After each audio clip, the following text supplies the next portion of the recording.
God bless you. We're going to be talking a little bit of Abraham.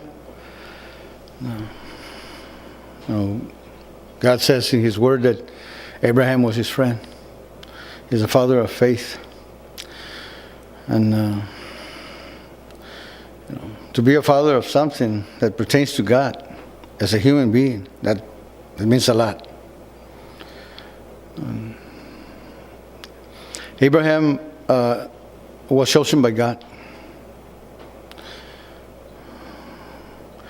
Abraham lived with his family like most people do, around their relatives. There was a lot of idol worshiping back then.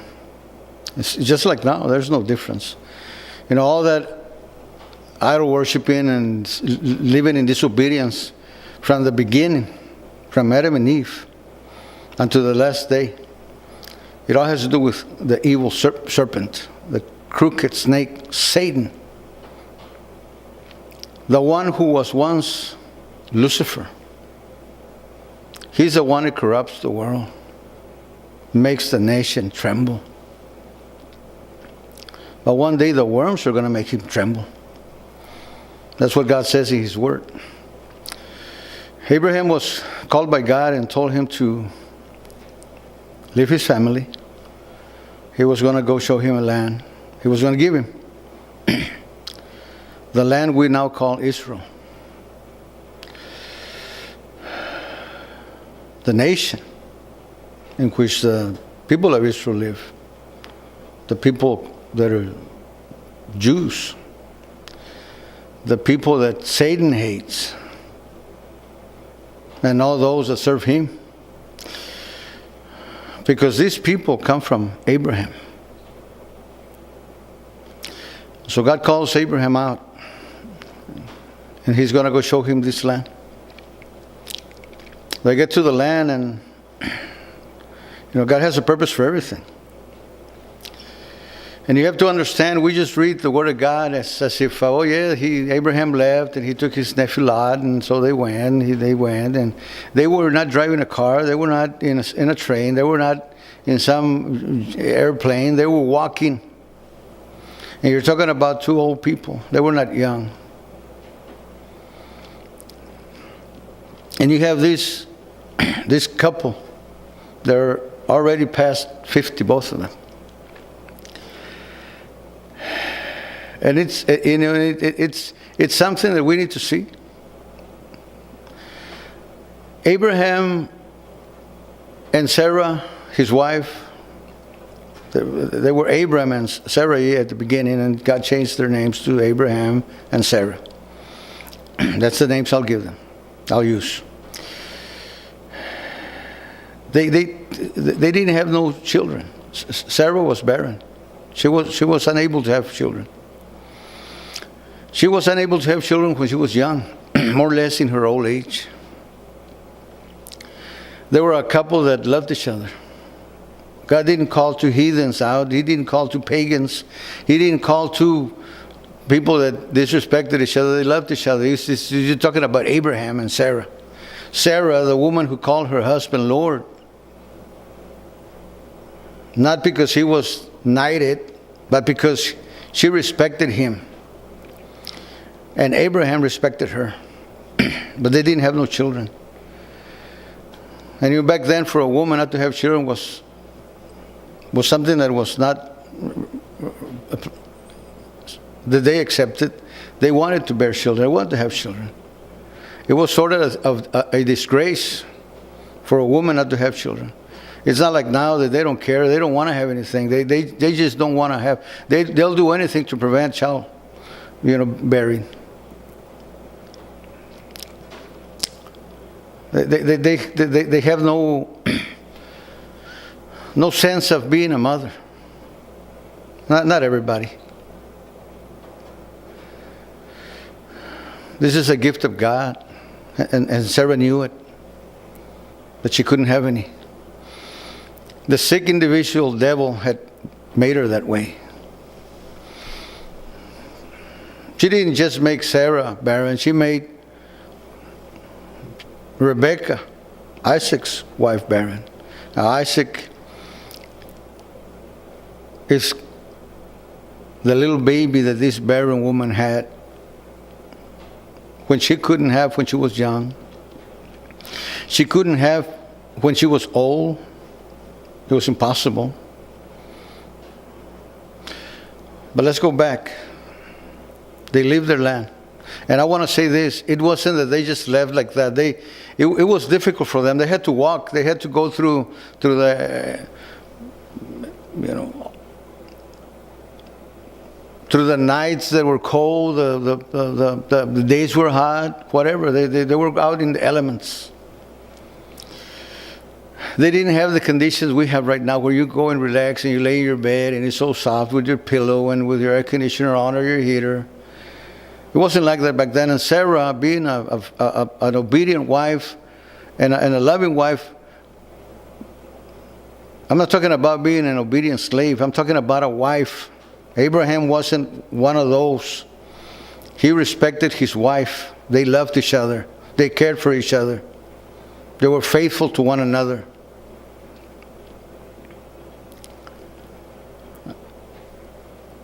And they get to the land God shows him, but there's no food there. There's nothing to sustain them. So they keep going until they end up in Egypt.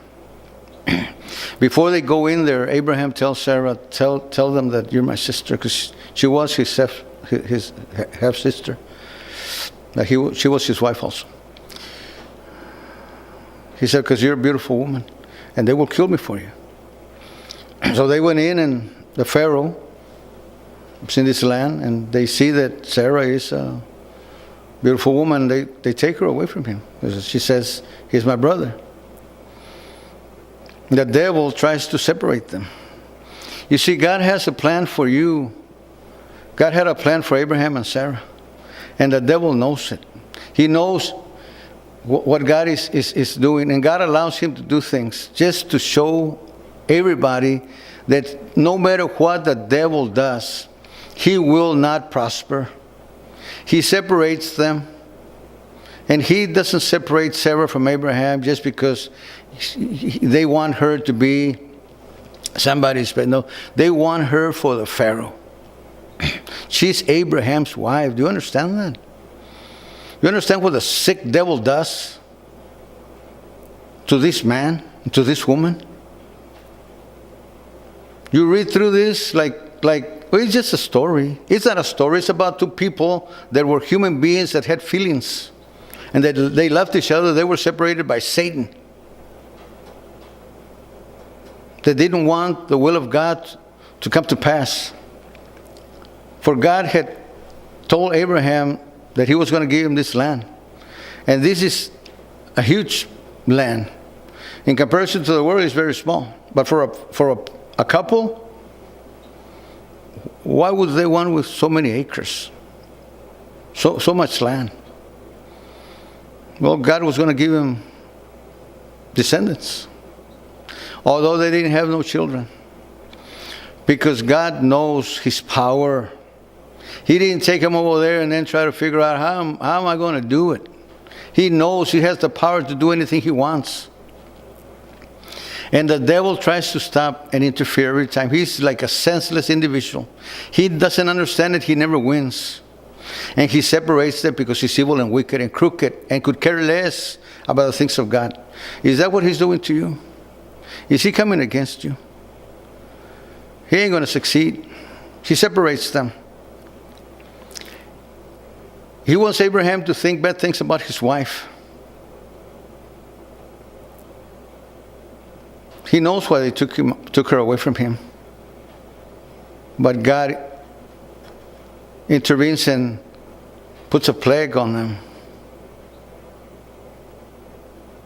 On the Pharaoh and his house.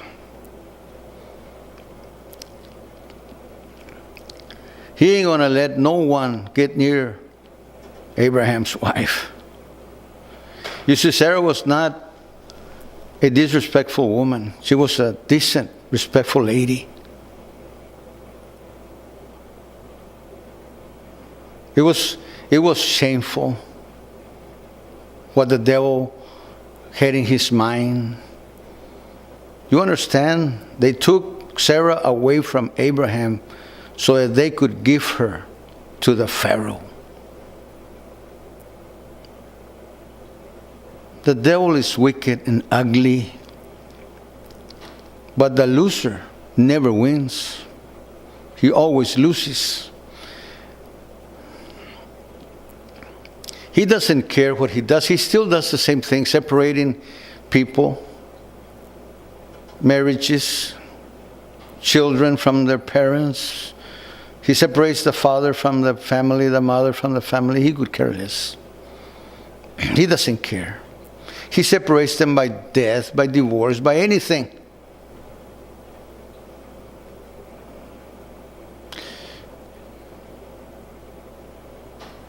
But he never wins.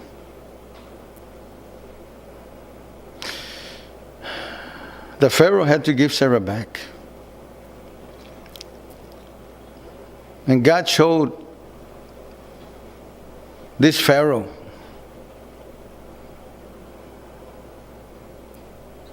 that Abraham wasn't just a man. He was his friend. And he was going to protect him. He gave him back. He gave Rebekah back. They leave. And Satan again separates them using Abimelech.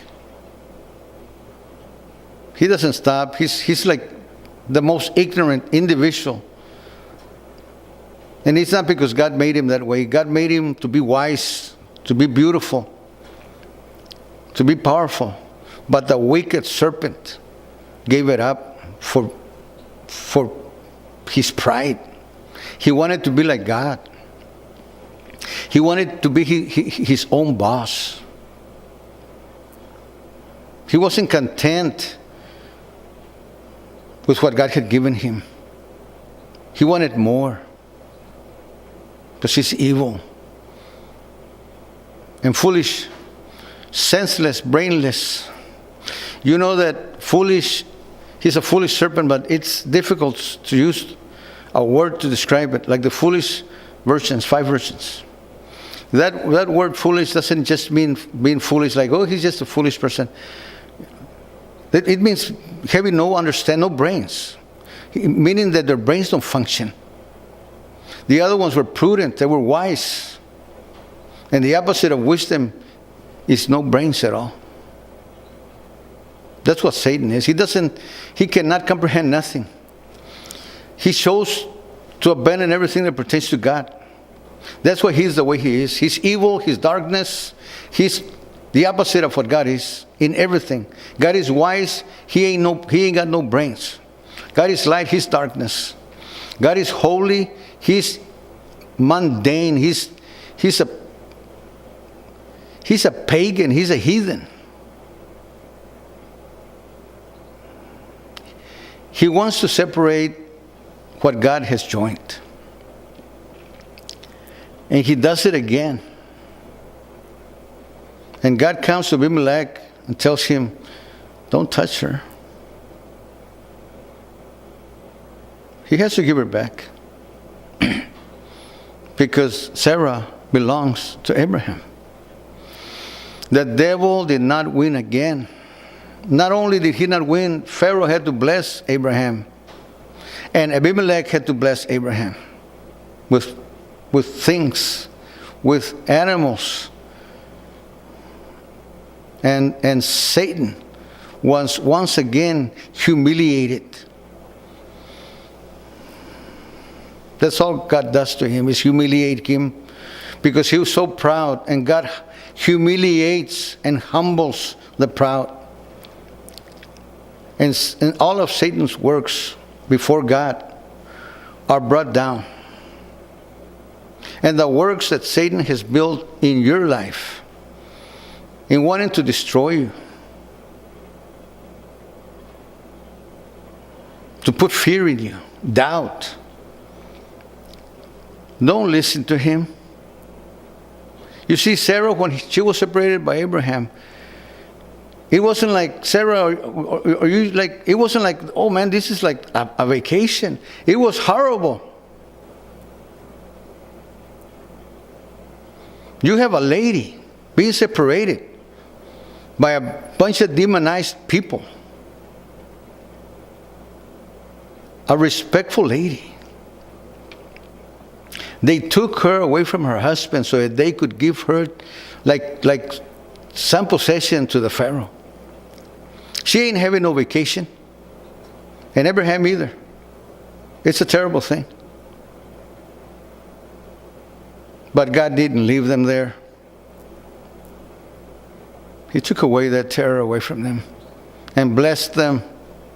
And God will bless you. You just don't move. You've got to trust in God. Abraham is not called the father of faith because he doubted, but because he trusted in God. God told him that that land would be his and his wife's. And he wasn't going nowhere without her. And Abimelech had to find that out also.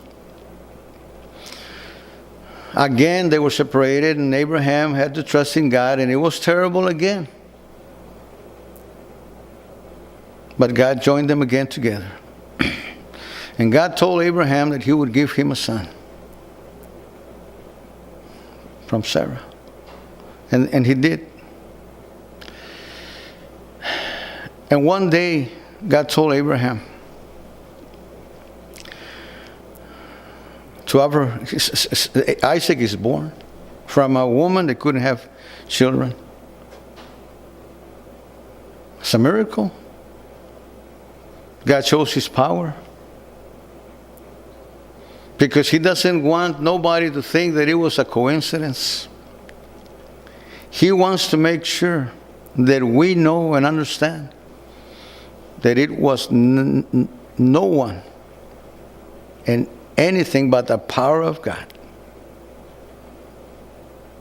Sarah was old, was barren, impossible for her to have a child, but it wasn't impossible for God. Isaac is born. And so one day, God tells Abraham, offer me your son, the one who you love.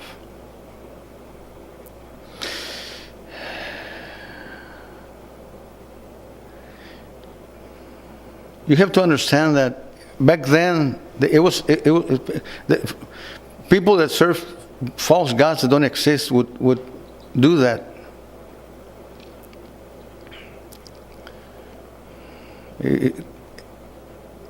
That's not what God does. He was just proving Abraham.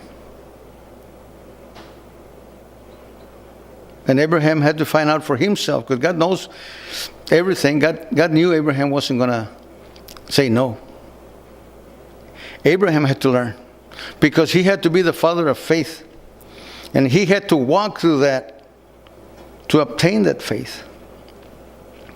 And God tells him to offer his son. And Abraham goes to bed, knowing that in the morning he has to get up and go to where God is going to show him. And there he will offer his son. He goes to bed without saying nothing. His wife doesn't detect anything. He's not there moaning and groaning and complaining. I'm going to lose Isaac. He didn't say nothing. He went to sleep. Sarah didn't tell him, why can't you sleep? What's wrong with you? He showed nothing. He got up in the morning. He's going to go offer sacrifice to God. He takes some servants, takes his son, takes everything. Fire, wood. They travel for 3 days. Not for 3 minutes or 3 hours, 3 days. He has to be thinking of this all that way. All through that journey, he has to be thinking about it. He's given plenty of time to go back. And I'm going to tell you, it doesn't tell us, but I know Satan was all around him, trying to discourage him. Abraham didn't tell nobody. But as they get close to the area, Abraham tells his servants, you stay here, and me and my son, we're going to go up and we're going to offer sacrifice, and we're going to come back. See, already Abraham is not saying, we're going to go up there and I'm going to offer sacrifice and I'm coming back. He didn't say that. He said, we're coming back.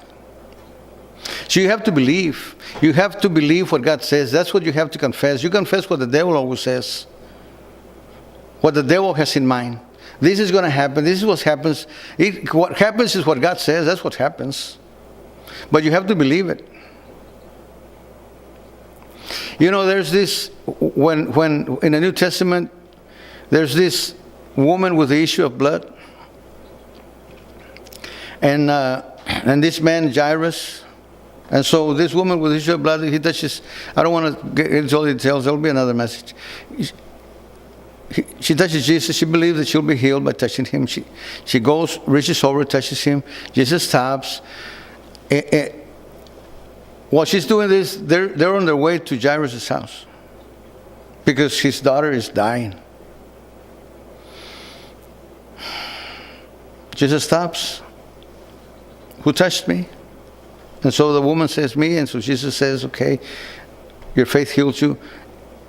Then someone comes and tells Jairus, don't bother the master anymore. Your daughter is dead. Oh, that's like the worst news.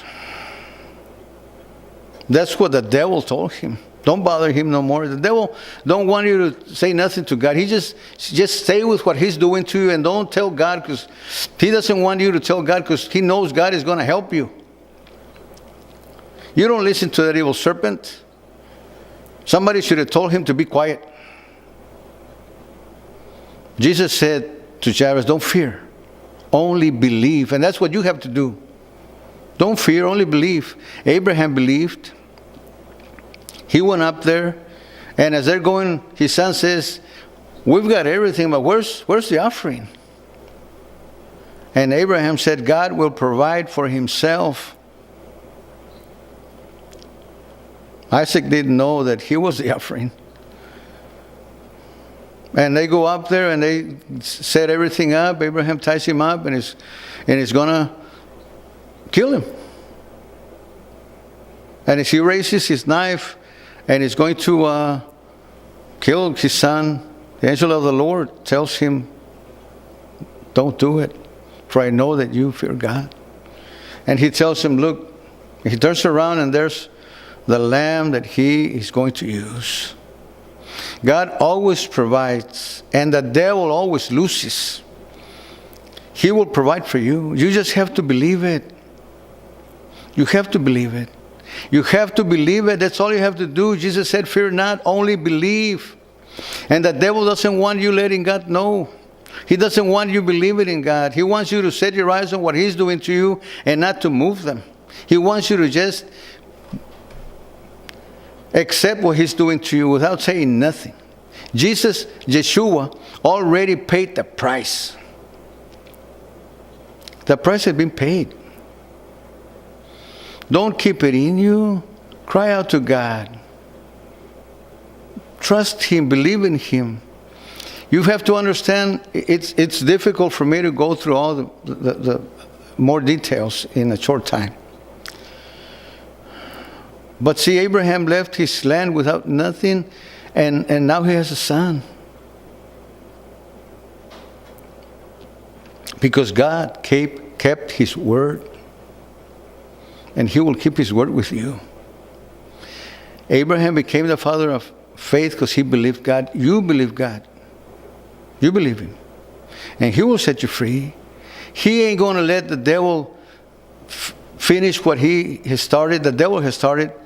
God is going to break his works, tear them apart, destroy them. They've already been destroyed by Christ. You just have to believe it. But understand this. Abraham was a friend of God. You be sure that you become a friend of God. And to do that, you have to not be friends with a sick devil. He's a loser. He is the father of lies, a deceiver. You know, follow God and trust him. He will set you free. And at the same time, just like Christ, when he died, he destroyed Satan and he reconciled you back to God. He destroys the works of Satan as he blesses you, just like he did with the Pharaoh and Abimelech. He destroyed their works and he blessed Abraham. And God will bless you as he destroys the works of Satan. You just have to believe it. Trust God. He won't leave you. He won't abandon you. May God bless you.